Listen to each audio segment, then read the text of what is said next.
Hello students, unit third का नया topic है आपका राज्य व्यवस्था। पॉलिटी को लेकर के यहाँ डिस्कशन किया जाएगा।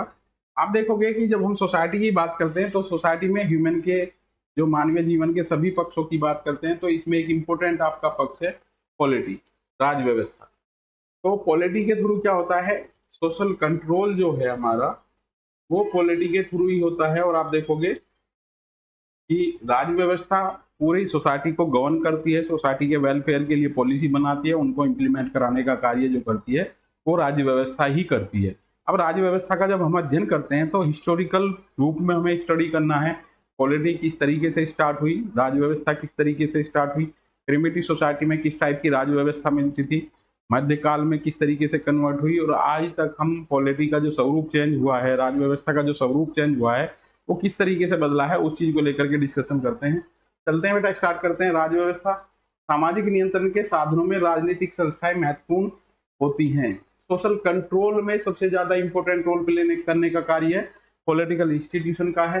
इसके द्वारा संपत्ति और मानवीय अधिकारों की रक्षा की जाती है। राज्य की जो उत्पत्ति है उसमें आप देखोगे एक कॉन्ट्रैक्ट थ्योरी है हॉब्स लॉ रूसो की। वो कहता है राज्य के बीच में, व्यक्ति और राज्य के बीच में एक समझौता है। राज्य व्यक्ति को प्रोमिस करता है उसकी सुरक्षा पूर्ण माहौल देने का, और उसके बदले में व्यक्ति राज्य को टैक्स पे करता है। ठीक है बेटा, व्यक्तियों की योग्यता के अनुसार कार्य दिया जाता है। राजनीतिक व्यवस्थाएं ही आधुनिक समाज की रीढ़ कहलाती है। अब आप देखोगे जो हमने इकोनॉमिक सोशियो कल्चरल एस्पेक्ट की बात की है, तो सबसे ज्यादा इंपॉर्टेंट जो एस्पेक्ट है वो पॉलिटी वाला है, क्योंकि यहाँ से ही पॉलिसी आपकी बनती है और उन्हें इम्प्लीमेंट कराने का कार्य किया जाता है। इन आवश्यकताओं की पूर्ति के लिए विभिन्न संगठनों का निर्माण करते हैं। इन संगठनों के अंतर्गत राज्य सरकार, राजनीतिक दल, दबाव समूह आदि को सम्मिलित किया जाता है। अब आपके यहाँ से कॉन्सेप्ट डेवलप होते हैं बेटा, इन कॉन्सेप्ट को आप यहाँ पे क्लियर करने वाले हो कि राज्य क्या है, दल क्या है, पॉलिटिकल पार्टीज क्या है और दबाव समूह क्या है। इन सब चीजों को इस यूनिट में, इस टॉपिक में आप क्लियर कर जाओगे बेटा।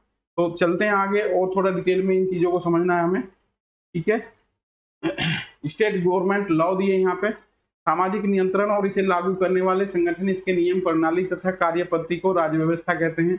पॉलिटी को यहाँ पे हमने डिफाइन किया है। इस व्यवस्था का संबंध अनेक वर्गों और संगठनों से होता है, जैसे सरकार या अन्य सरकारी तंत्र, नौकरशाही आदि। अब सरकार क्या करती है, राज्य की विशेषताएं पहले पढ़ोगे बेटा, पेपर 1 में भी ये क्वेश्चन आपका रिपीट हुआ है। इसकी 4 विशेषताएं हैं: जनसंख्या, निश्चित भूभाग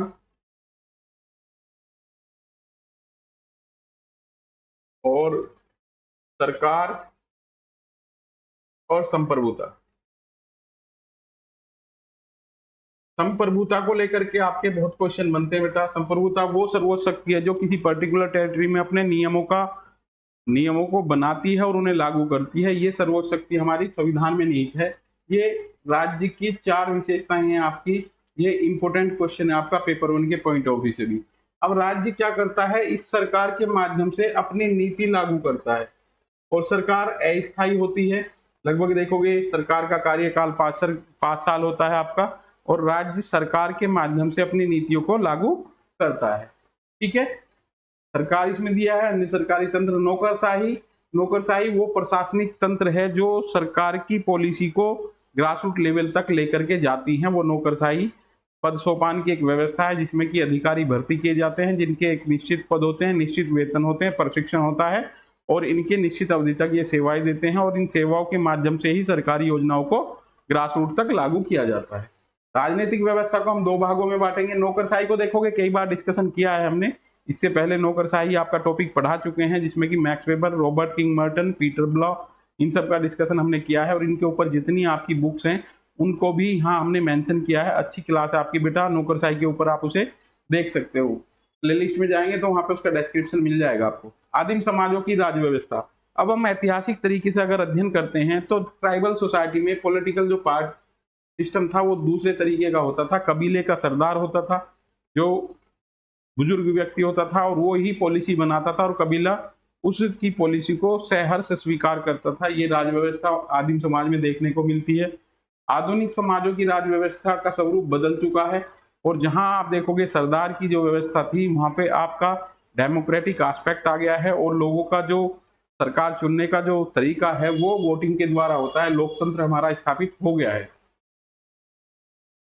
आदिम समाजों की राज्य व्यवस्था में पूरा डिस्क्रिप्शन यहाँ पे आपको दिया है।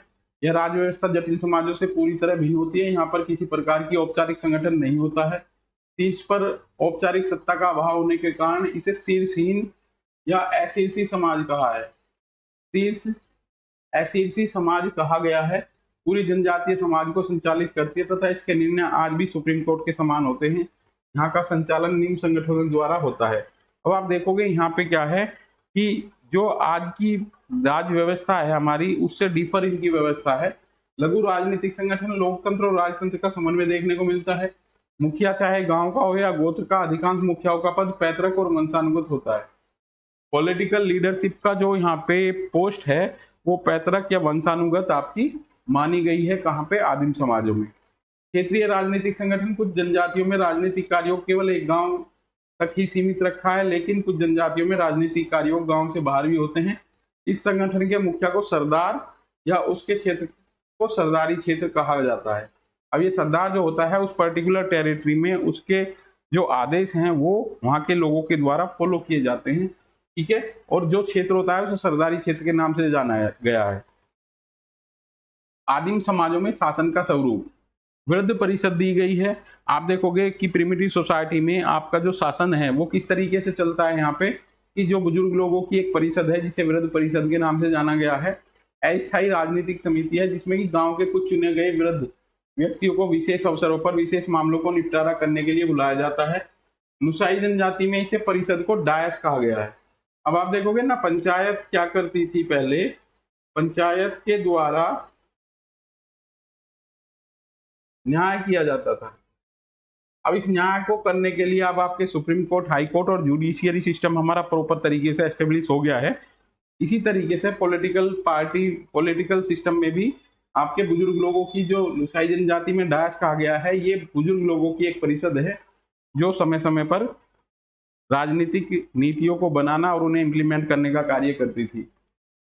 एवं नागा में इस परिषद को गंबूरा कहते हैं। अब आप देखोगे ट्राइबल सोसाइटी में जो वृद्ध परिषद है, जो आपका पॉलिटी वाला सिस्टम है, इसमें अलग अलग जनजाति में अलग अलग नाम दिए गए हैं और यहाँ से आपके पीजीटी में ज्यादा क्वेश्चन आपसे पूछे जाते हैं कि इसमें वृद्ध परिषद को किस नाम से जाना जाता है। नेक्स्ट चलते बेटा, ग्राम संघ, इसे परगना पंचायत भी कहते हैं। कभी कभी इस संघ में 200 गांव तक होते हैं। संथाल और भील जैसी जनजातियों में इसे प्राहा कहा जाता है। यह जनजातियों का सबसे बड़ा संघ है प्राहा। 200 गांव की संख्या यहाँ पे दी गई है बेटा। इसमें रास जनजातियों में अपने ग्राम संघ को खाट कुमारी और इसके प्रधान को सरदार सियाना कहते हैं। अब देखोगे ये सियाना वर्ड हमारे यहाँ भी बहुत इंपॉर्टेंट है। सियाना मतलब जो चालाक व्यक्ति होता है उसके लिए हम कह देते हैं कि सियाना बंदा है। अब आप देखोगे ना तो ये वर्ड वहाँ पे जनजाति में सरदार के लिए यूज होता है। संथाल जनजातियों में इसे परगना पंचायत कहते हैं और इसके मुखिया को परगनाइल कहा जाता है। ग्राम प्रधान, ग्राम प्रधा, यह एक पैतृक पद है जो सबसे बड़े गोत्र समूह का व्यक्ति होता है। अब आप देखोगे राज्य व्यवस्था की हम बात करते हैं तो यहाँ पे हम एक बात करेंगे खाप पंचायत की। वेस्टर्न यूपी में सबसे फेमस नाम है आपका खाप पंचायत और ये खाप पंचायत आपकी गोत्र की भी होती हैं। और आप देखोगे मुजफ्फरनगर में इसका ज्यादा है। और आप देखोगे फॉरेनर स्कॉलर जो आते हैं समाज शास्त्र के, वो इस चीज को स्टडी करने आ रहे हैं कि खाप पंचायत किस तरीके से जुडिशियल सिस्टम के पैरेलल भारतीय जाति व्यवस्था में कार्य करती हैं। अब आप देखोगे कि जब तक न्याय व्यवस्था नहीं थी तब तक इन खाप पंचायत के काम बड़े प्रॉपर तरीके से चल रहे थे, स्मूथली चल रहे थे। बट आज कॉन्स्टिट्यूशन लागू होने के बाद, आफ्टर फ्रीडम, स्वाधीनता के बाद संविधान लागू हुआ है जैसे ही, तो आप देखोगे इन खाप पंचायतों के काम पैरेलल जुडिशियरी सिस्टम के जो चले हैं उसको इलीगल घोषित किया गया है। और आज संविधान जो फंडामेंटल राइट दे रहा है सिटीजन को, उसको प्रायोरिटी दी गई है, इसलिए खाप पंचायत को बैन किया गया है। जबकि आप पुरानी राज्य व्यवस्था में देखोगे तो खाप पंचायतों का रोल होता था जुडिशियरी के कार्य करना और राजनीतिक निर्णयों को लेना और उन्हें प्रभावी तरीके से इम्प्लीमेंट करना।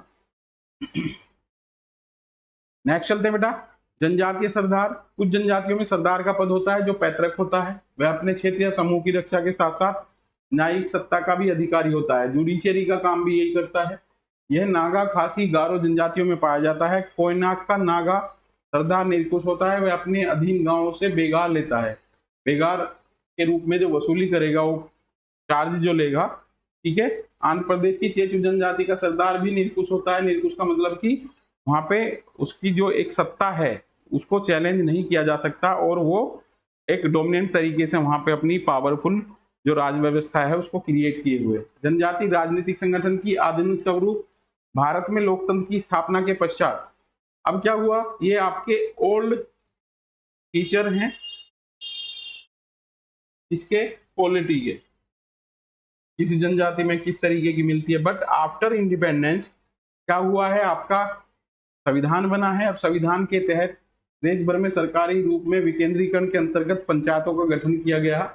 इस व्यवस्था में परंपरागत जनजाति राजनीतिक संगठन को पुनः संरचित किया गया है। पॉलिटिकल पार्टी, जो पॉलिटी आपका टॉपिक चल रहा है, इसमें पंचायत एक सब टॉपिक है। इसके लिए सेपरेट आपको एक पंचायती राज इंस्टीट्यूशन पे मैं आपको एक पूरी वीडियो दूंगा जिसमें कि आपको A to Z study material उसमें मिल जाएगा। तो पंचायतों का डिस्कशन हम यहाँ नहीं करेंगे, आपका लेक्चर काफी लंबा हो जाएगा। तो पंचायतों ने आपका रूप ले लिया है, और पंचायतें क्या करती हैं, लोकल स्तर पे पॉलिटी वाले डिसीजन भी लेती हैं। ग्राम प्रधान को जो फाइनेंशियली फंडिंग किया जाता है, स्टेट गवर्नमेंट इसमें फंड करती है। और 73वां और 74वां संविधान संशोधन का वहाँ पे जिक्र किया जाएगा। जितनी भी समिति आपकी बैठी हैं पंचायती राज व्यवस्था को लेकर के सुझाव देने के लिए, उन सबका डिस्कशन उस टॉपिक में किया जाएगा। तो आधुनिक स्वरूप पे अगर हम डिस्कशन करें तो यहाँ पे ग्राम पंचायतों ने लोकल एरिया में वो जो कार्य थे जो पहले सरदार करते थे उनका रूप ले लिया है, चाहे वो ट्राइबल सोसाइटी हो। आधुनिक समाज में राज व्यवस्था में राज्य एवं सरकार की महत्वपूर्ण भूमिका पाई जाती है। राज्य और सरकार मॉडर्न सोसाइटी में पॉलिटिकल सिस्टम में महत्वपूर्ण भूमिका निभाते हैं। इसमें सरकार विभिन्न अंगों के माध्यम से समाज और जनता की मांगों को सुनती है, उसकी व्यवस्था करती है और उनके लिए विभिन्न कार्यक्रम योजनाओं को संचालित करती है। इनका समाज में अत्यधिक महत्वपूर्ण योगदान पाया जाता है। अब राज्य क्या करेगा, यहाँ से बेटा एक टॉपिक और नोट कर लेना, वेलफेयर स्टेट। वेलफेयर स्टेट मतलब कि कल्याणकारी राज्य। कल्याणकारी राज्य क्या है बेटा, वह राज्य जो अपने नागरिकों के चहुमुखी विकास के लिए, चहुमुखी विकास के लिए योजनाएं चलाएगा। अब इसमें आपका क्या है, सभी वेलफेयर स्कीम इसमें आ जाती हैं। और कल्याणकारी राज्य क्या करता है, अपने नागरिकों के रोटी, कपड़ा और मकान, शिक्षा और स्वास्थ्य जैसी बुनियादी आवश्यकताओं का ध्यान रखता है। इसमें आपके प्रधानमंत्री आवास योजना आ जाती है, RTE आ जाता है, और हेल्थ के लिए जो सेंटर खोले गए हैं जहां 1 रुपये की पर्ची में पूरे जो आपके स्वास्थ्य के चेकअप वगैरह और आपको मेडिसिन भी फ्री दी जाती हैं। तो इस तरीके से भारत एक कल्याणकारी राज्य है, ये कह सकते हैं। और भाग 4 संविधान का भाग 4 DPSP इसमें शो करता है कल्याणकारी नेचर को, ठीक है। तो यहाँ से आपके क्वेश्चन बनते हैं बेटा, ये आपको नोट कर लेना है। नेक्स्ट चलते हैं बेटा, स्टेट। अब यहाँ पे आपको जो मैंने आपको बताया था ये क्वेश्चन आप नोट करोगे, राज्य, राज्य की विशेषताएं, ये आपको ऑलरेडी मैंने नोट करा दिए। जब कोई जनसंख्या निश्चित भूभाग में निवास करती है जिसकी अपनी संप्रभु सरकार होती है तो राज्य कहलाता है। ये एक सिंपल डेफिनेशन है आपकी, और इसके कैरेक्टरिस्टिक्स यहीं से ही आपको निकल करके आ जाएंगे। राजनीतिक संस्थाओं में राज्य सबसे महत्वपूर्ण आधारभूत संगठन है। राज्य एक राजनीतिक समिति के रूप में समुदाय को शक्ति और सुरक्षा के लिए उत्तरदायी है। इसलिए मैकाई और पेज ने राज्य को केवल एक समिति माना है। ये क्वेश्चन आपसे पूछ सकते हैं पीजीटी में कि मैकाई और पेज के अनुसार राज्य समिति है या समुदाय है, तो समिति माना गया है अकॉर्डिंग टू मैकाई और पेज। कुछ विचारकों ने राज्य के द्वारा किए जाने वाले व्यापक कार्यों के आधार पर संस्था भी माना है, जैसे फेयरचाइल्ड।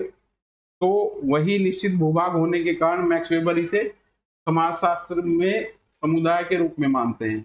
मैक्स वेबर ने समुदाय माना है, फेयरचाइल्ड ने इसे संस्था माना है, और मैकाई और पेज ने समिति माना है। तो यहाँ से आपके पीजीडी में क्वेश्चन बनते हैं। तीनों ही कॉन्सेप्ट आपके यहाँ पे यूज हुए हैं, बस आपके विचारक चेंज हुए हैं बेटा। राज्य की परिभाषा, राज्य की परिभाषा में से भी आपके काफी क्वेश्चन बनते हैं। समाज की वह एजेंसी अथवा संस्था जो शक्ति का उपयोग करके अथवा दमनकारी नियंत्रण को लागू करने का एक अधिकार रखती है, वह संस्था कहलाता है। मैक्स वेबर कहता है एक मानव समुदाय के रूप में राज्य एक निश्चित भू क्षेत्र के अंतर्गत भौतिक शक्ति को वैध प्रयोग के एक अधिकार का दावा करता है। हीगल की काफी अच्छी कोटेशन है ये, राज्य पृथ्वी पर ईश्वर का अवतरण है। ये आपका पीजीटी के पॉइंट ऑफ व्यू से बड़ी इंपॉर्टेंट कोटेशन है और आपके लिए महत्वपूर्ण है, इसलिए इसे नोट डाउन करना बेटा। वेबर के अनुसार राज्य को वैधानिक हिंसा और बल प्रयोग का एक अधिकार है। मैक्स वेबर कहता है कि राज्य को वैधानिक रूप से बल प्रयोग करने का अधिकार है। अब यहाँ पे आप देखोगे कि जो राज्य है, राज्य क्या करता है बेटा, राज्य क्या करेगा, ये आपका राज्य है, ये व्यक्ति है।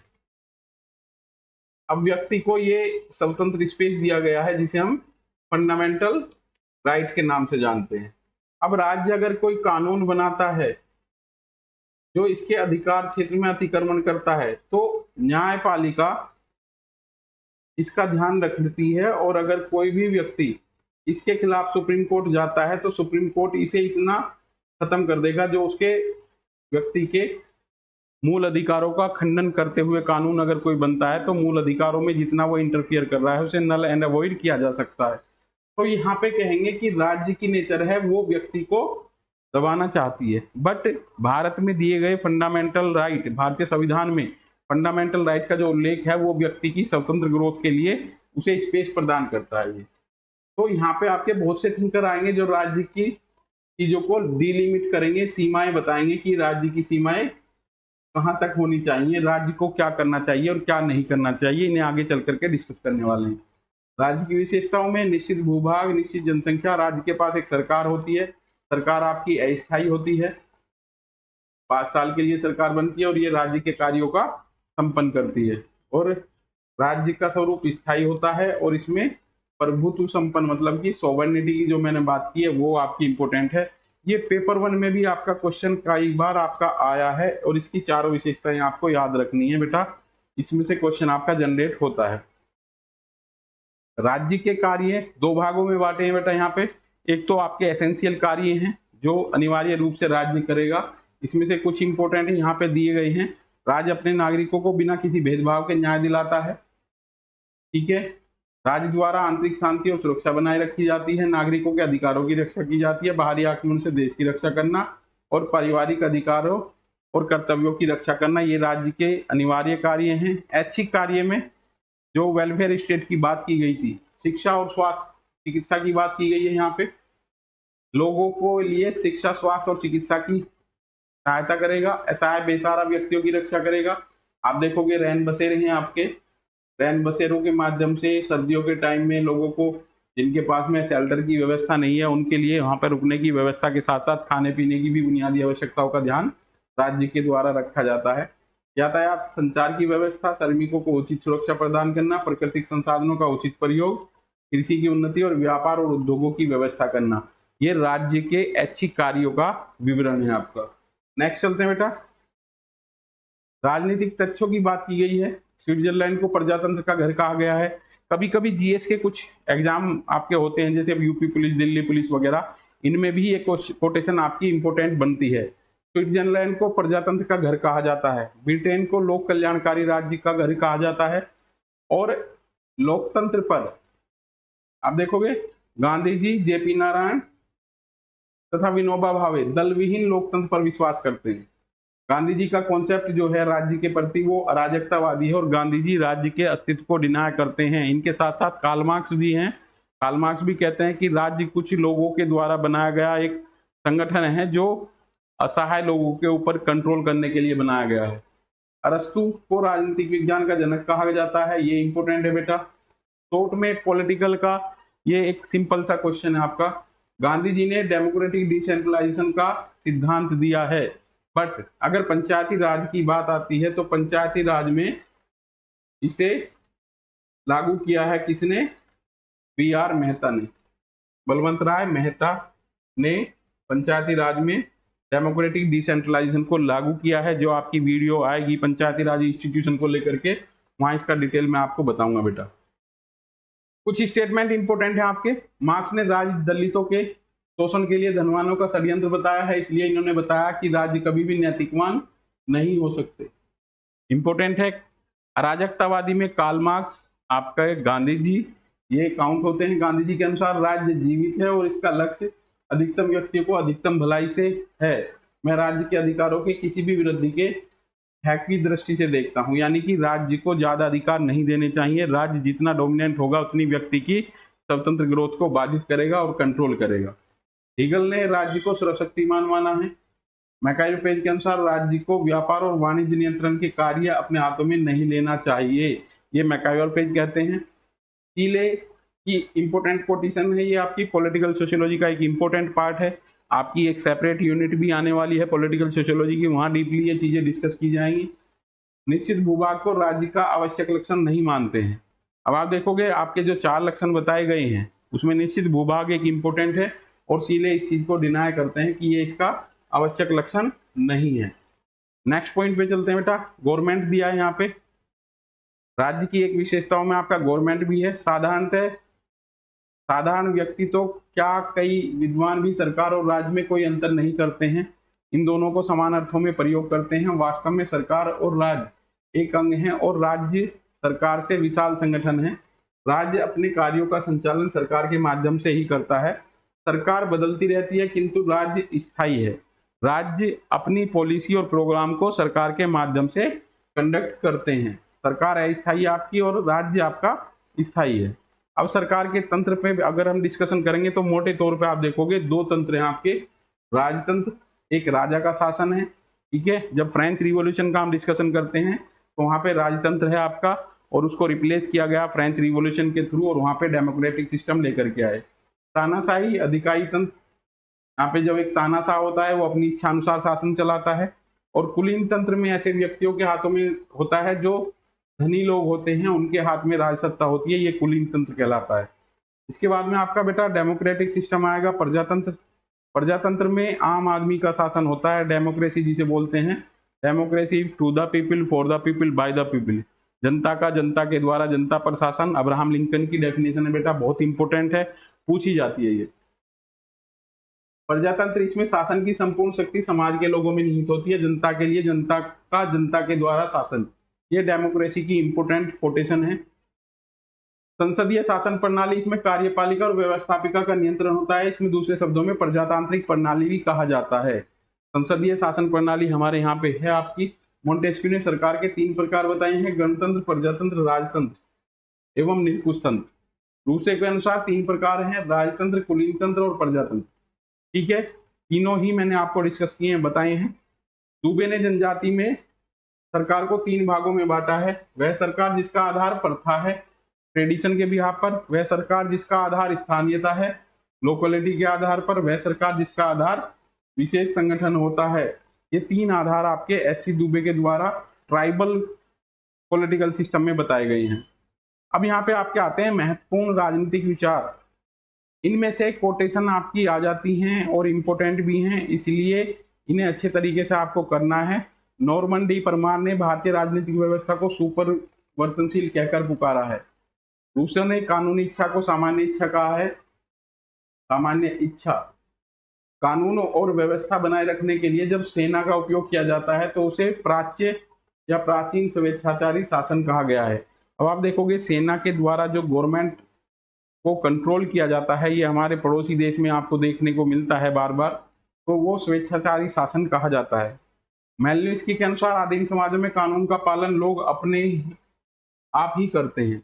मेलनिस्की कहते हैं, ट्रोबियान आइसलैंड की स्टडी उन्होंने की है, उन्होंने देखा है कि सोशलाइजेशन का एक पैटर्न, जो बच्चों की शिक्षा की बात करते हैं तो वहाँ पे यौन शिक्षा के बारे में बच्चे अपने जो गार्जियन हैं उनको यौन एक्टिविटी करते हुए देखते हैं और वहीं से ही शिक्षा ग्रहण करते हैं। तो इन्होंने यहाँ पे कहा है कि आदिम समाजों में कानून का पालन जो लोग करते हैं वो अपने आप ही करते हैं। मिचेल, रॉबर्ट मिचेल, संगठन के बिना प्रजातंत्र संभव नहीं है। लेनिन बहुत इंपॉर्टेंट विचारक हैं आपके पॉलिटिकल साइंस में। पश्चिमी देशों की संसद को बातचीत करती हुई दुकान कहा है, इंपॉर्टेंट है बेटा ये। और गांधी जी का ये स्टेटमेंट और भी ज्यादा इंपॉर्टेंट है, संसद को वेश्या कहा है उन्होंने, गांधी जी का कोटेशन है ये इंपॉर्टेंट आपका। महत्वपूर्ण तथ्य में सरकार एक संस्था होती है जो सामाजिक मांगों, मूल्यों आदि को ध्यान में रखकर विधि का निर्माण करती है। सरकार समाज के लिए विभिन्न प्रकार की नीतियां, योजनाएं और कार्यक्रमों का संचालन करती है। सरकार लोगों की राजनीति में अधिक भागीदारी हो, इसके लिए जागरूकता जैसे कार्यक्रमों को आयोजित करती है।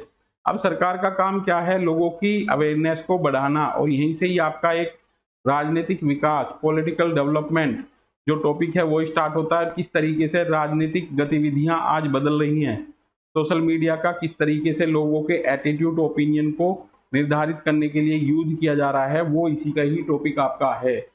सरकार एक निश्चित समय के अंतराल पर बदलती रहती है, इसके लिए वह समाज में अपनी भागीदारी को बढ़ाने हेतु सांस्कृतिक पहलुओं का सम्मान देती रहती है। समाज में बदलते हुए संदर्भ को देखते हुए नवीन तकनीकी, प्रौद्योगिकी आदि को समाज में उपलब्ध कराती है। अब आप देखोगे कि रिसेंट का जो ट्रेंड है वो सरकार किस तरीके से जो आपके सोशल मीडिया प्लेटफॉर्म हैं इनको किस तरीके से लोगों के ओपिनियन चेंज करने के लिए यूज कर रही है।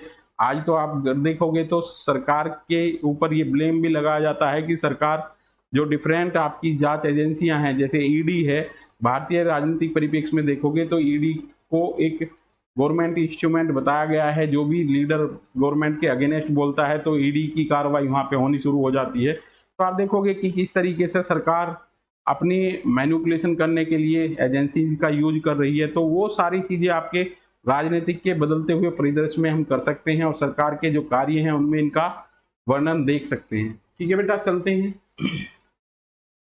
बट एक चीज इसमें इंपॉर्टेंट है, जो भी सरकार करती है वो नेक्स्ट कमिंग सरकार के लिए एक गाइडलाइन हो जाती है और एक दायरा उनके लिए बढ़ जाता है, और आने वाले समय में वही चीजें नेक्स्ट रिपीटेड गवर्नमेंट के द्वारा की जाती है, चाहे वो विपक्ष की सरकार हो या उसी पॉलिटिकल पार्टी की सरकार हो।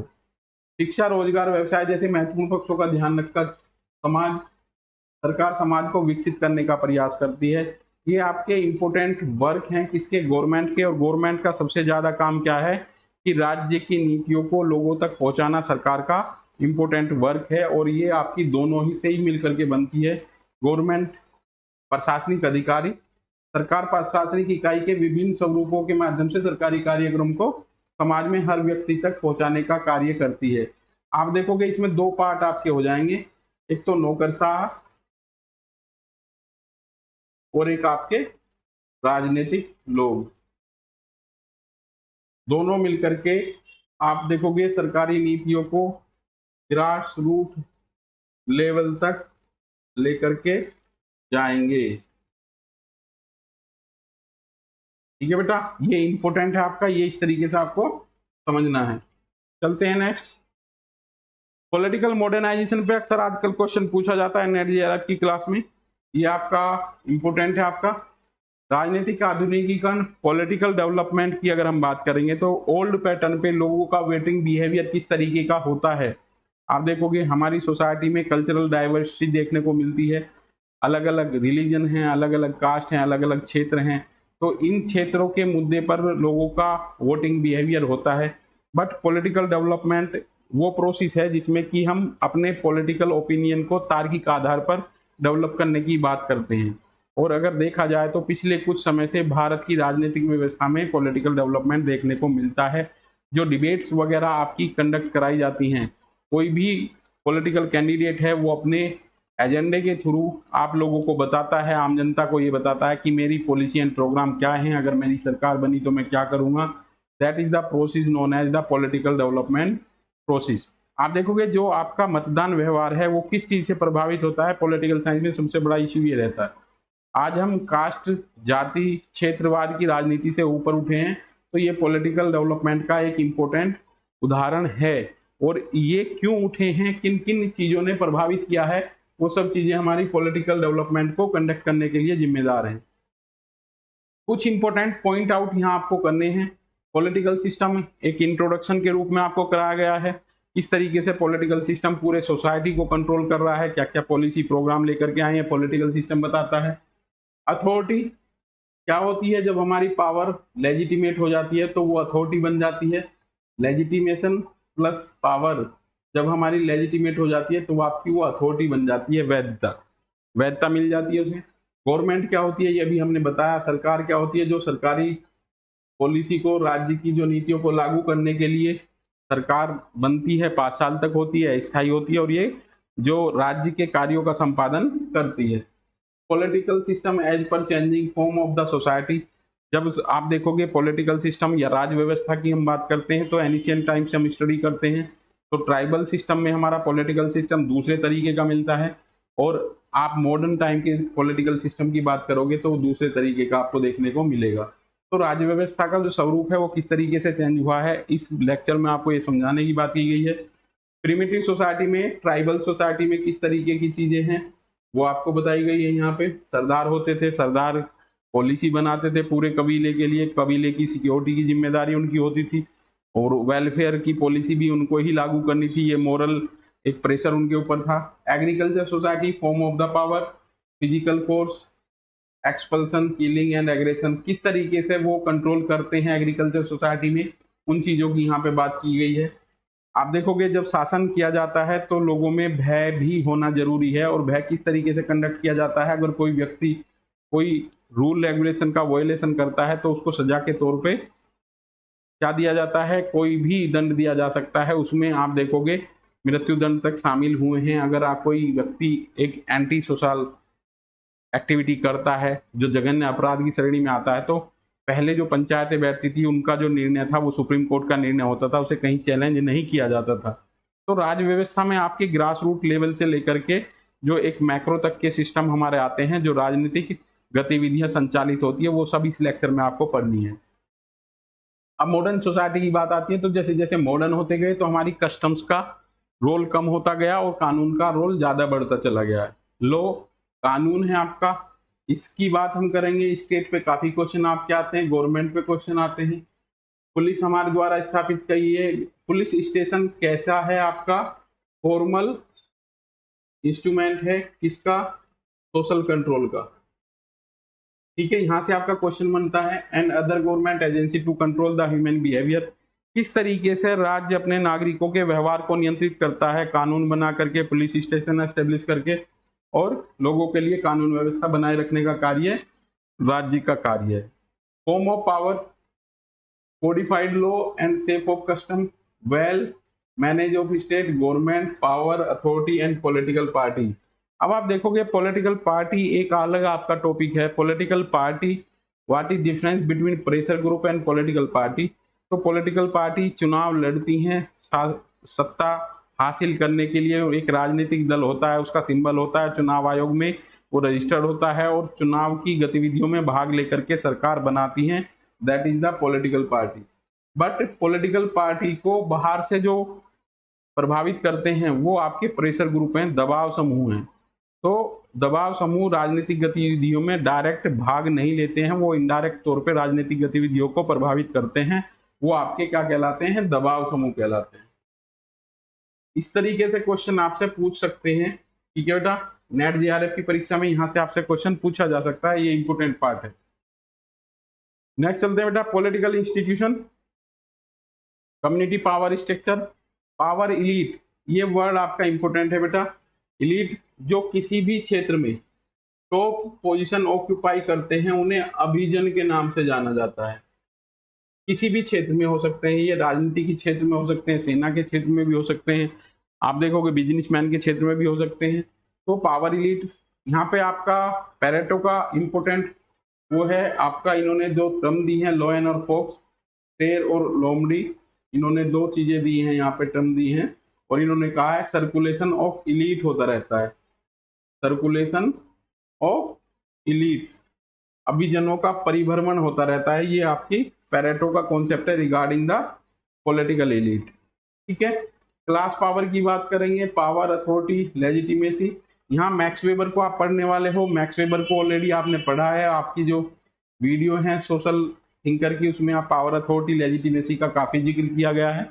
ब्यूरोक्रेसी का एक वीडियो आपका ऑलरेडी आ चुका है, आपके चैनल पे डिस्क्रिप्शन में पड़ा है, प्लेलिस्ट में जाकर के आप देख सकते हैं। डेमोक्रेसी, जिसमें कि आम लोगों की वोटिंग तय करेंगे कि सरकार कौन चलाएगा, और ये यहाँ पे रियल पावर जो है वो इसमें शामिल होती है जनता में। ठीक है बेटा, political parties and voting behaviour. Voting behaviour आपके मतदान व्यवहार को शो करता है, मतदान व्यवहार किस बिहाफ पे आप वोट करते हैं ये आपका वोटिंग बिहेवियर है।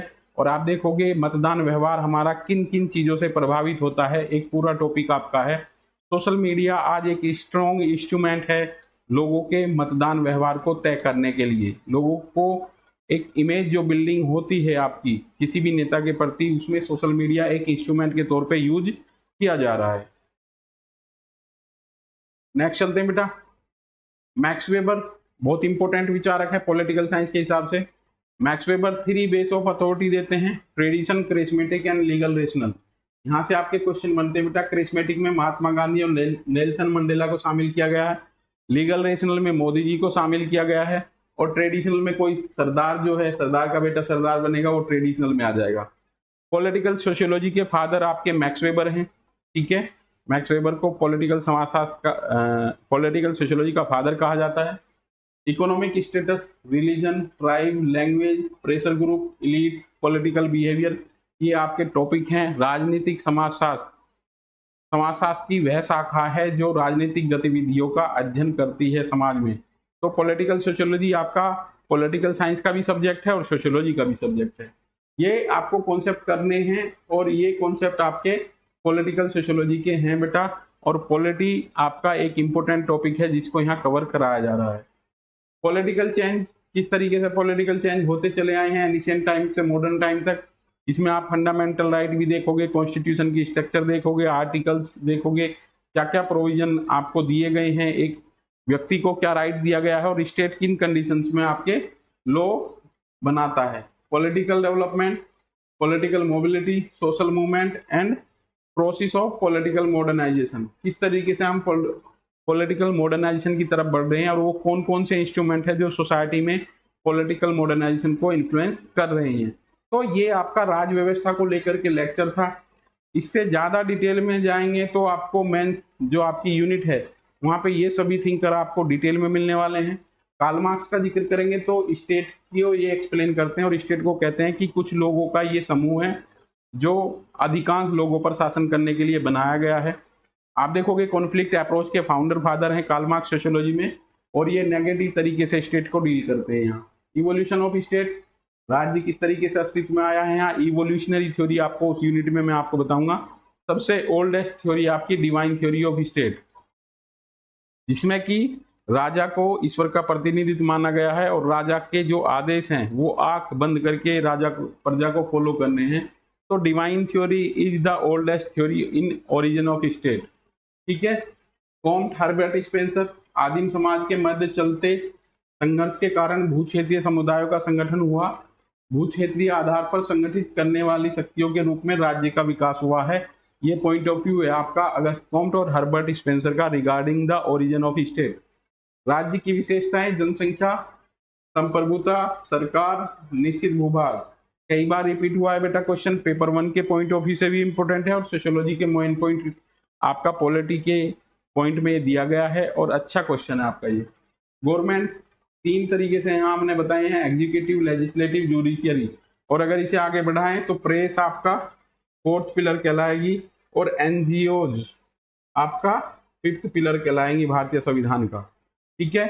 एग्जीक्यूटिव क्या करती है, कानून बनाती है, और लेजिस्लेटिव आप क्रियान्वित करती है, और जुडिशियरी मॉनिटर करती है कि सरकार जो कानून बना रही है वो किसी भी व्यक्ति के फंडामेंटल राइट का वॉयलेशन तो नहीं करते हैं। अगर सरकार कोई ऐसा कानून बनाती है जो व्यक्ति के फंडामेंटल राइट का वॉयलेशन करते हैं तो इसकी अपील सीधे सुप्रीम कोर्ट में की जाती है, और न्यायपालिका आम आदमी के फंडामेंटल राइट की सुरक्षा करती है। ये आपका संक्षेप में राज व्यवस्था को लेकर के टॉपिक था बेटा। इसका जो मेजर कॉन्सेप्ट है आपका सेपरेट यूनिट है आपकी नेट जीआरएफ की, उसमें अच्छे तरीके से आपकी theory, origin of theory of state और सभी चीज़ें, पॉलिटिकल पार्टी, प्रेशर ग्रुप, सभी वहाँ पे अच्छे तरीके से कंडक्ट कराई जाएंगी। ये यूनिट 3 का एक बेसिक कॉन्सेप्ट पॉलिटी, राज व्यवस्था यहाँ कंप्लीट होता है, ठीक है बेटा। मिलते हैं नेक्स्ट क्लास में, तब तक के लिए जय हिंद।